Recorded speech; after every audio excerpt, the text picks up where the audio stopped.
The death of Iran's Major General Qasem Soleimani in a U.S. airstrike is reverberating around the world. Both American allies and rivals alike, including some permanent members of the UN Security Council, are warning of a, quote, dangerous escalation in a volatile region.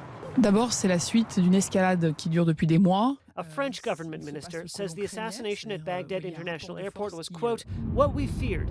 Tensions between the United States and Iran are increasing, and warning that it has consequences for nuclear proliferation.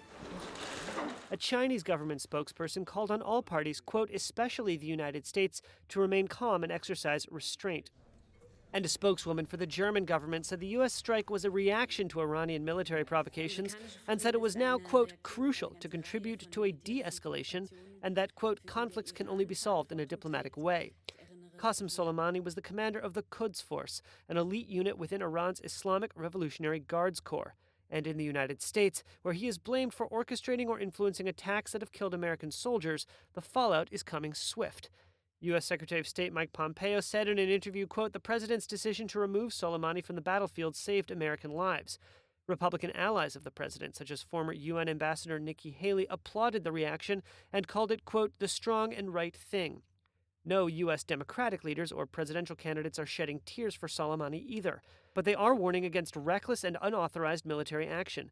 Democratic House Speaker Nancy Pelosi decried targeting an Iranian government official without seeking congressional approval. Candidate Joe Biden wrote, quote, Trump just tossed a stick of dynamite into a tinderbox. For those living in the potential tinderbox, the tensions were clear. Israel, Iran's top regional rival, placed its armed forces on high alert. In Gaza City, the Iranian-supported Islamist militant group Hamas called the assassination a crime by the United States. In Beirut, the leader of Hezbollah issued a statement declaring Soleimani a martyr and calling for the, quote, just punishment of the criminals who killed him. And in the streets of Baghdad, not far from the airport where Soleimani met his end, jubilation by some, apprehension and concern by others that Iraq could be caught in the crossfire between America and Iran.